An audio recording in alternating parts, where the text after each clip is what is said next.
Hello, Prairieview students, families, and friends, and staff. We're reading The Snow Treasure. I hope everybody's enjoying it. We're on chapter 22. Anybody guess whose room I was in yesterday? If you guessed Mrs. Martin's room, you're correct. Now you got to figure out whose room I am in today. Uncle Victor wasn't going to get shot if Peter could help it.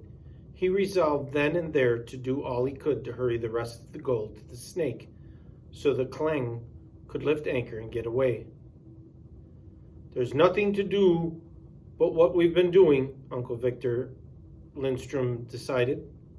We'll have to chance that this spy, or whatever he is still mystified and wants to learn more about us before he tells on us. He probably doesn't know that the bricks are gold bars because not one of them has been touched. Every sled load has been accounted for. So the best we can do is get the rest of it here and let me get away while there's still a chance. They agreed, and they had no choice in the matter. Yes, we've started it, Mrs. Lindstrom said. The only thing to do now is to finish it. The visitors dared stay no longer aboard the Clang because of the little children. This is goodbye, Victor, Mrs. Lindstrom kissed her brother-in-law. God bless and keep you always. You've undertaken a mighty task. Only a man as brave as you would attempt it. Uncle Victor disclaimed the heroism. Not at all, he said. I'm the lucky one. I'm going to get out of this while the rest of you stay and face it. Rose and I have it easy. It's Lars and the ones who have gone to fight who are the brave ones. Again, Peter had to precede his mother along the beach path, past the German camp. He waited for her up on the road beyond the bend where he could not be seen from below.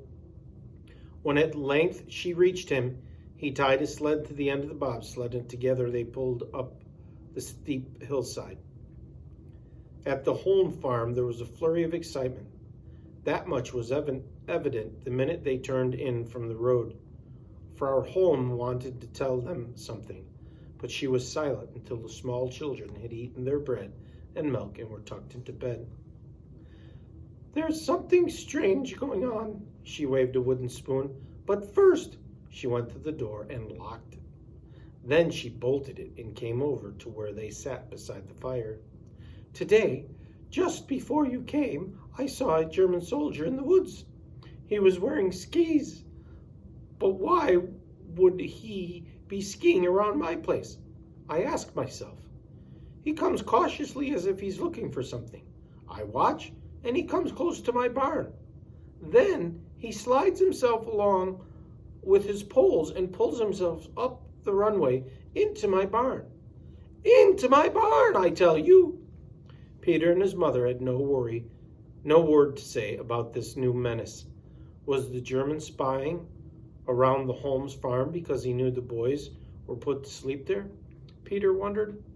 Frau Holm went on. I think I'll call him out. Get out of my barn, you loafer.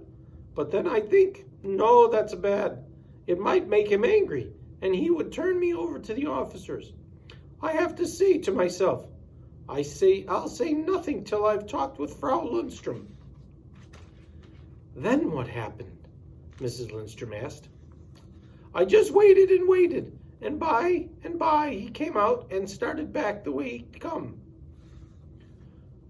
Perhaps he's on a mission to get food for the soldiers, Mrs. Lindstrom suggested. Then why doesn't he come right up and ask me or Papa? She answered with spirit. He needn't go around looking in people's barns. None of them knew what to make of Frau Holm's visitor. Peter tried to find out what the soldier on the skis looked like. He was anxious to know if he was the same soldier he had seen himself the day before.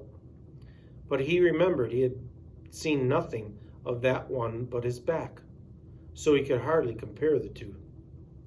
Whatever the ski soldier was doing in Holmes' barn, it could only mean danger for Uncle Victor. Peter determined they would make even greater haste getting the rest of the gold of the snake. He and Michael and the bigger ones would have to take heavier loads, 5 bricks instead of 4. Then, if the women were going to pull the long sleds, they could take some too. Things were happening too fast. Well, He could always warn Uncle Victor. There was some comfort in knowing where to find the clang. The next day, and for some days after that, Mrs. Berg and a number of the other women joined the children in their trips.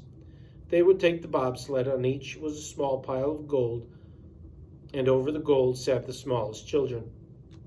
The next week, the pile of bricks in the cave was nearly down to the ground. There were less than 100 to be sledded to the snake. The children danced around in great glee.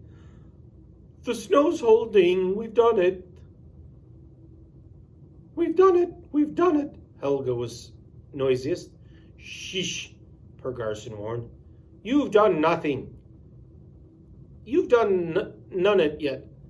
There's still nearly 50 sled loads. You can't say you done till this cave is bare as a miser's cupboard." Nothing further was seen of the German soldier on skis.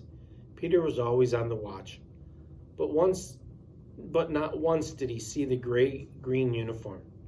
Late one afternoon, he was unloading his sled in the snake. He untied his rope and removed the sack covering the pile and placed the bricks in the hole he had made in the snow.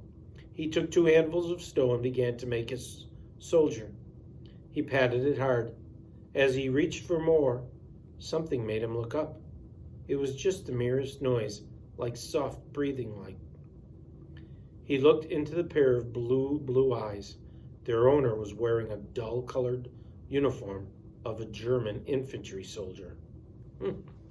Wonder what happens. Have a great day.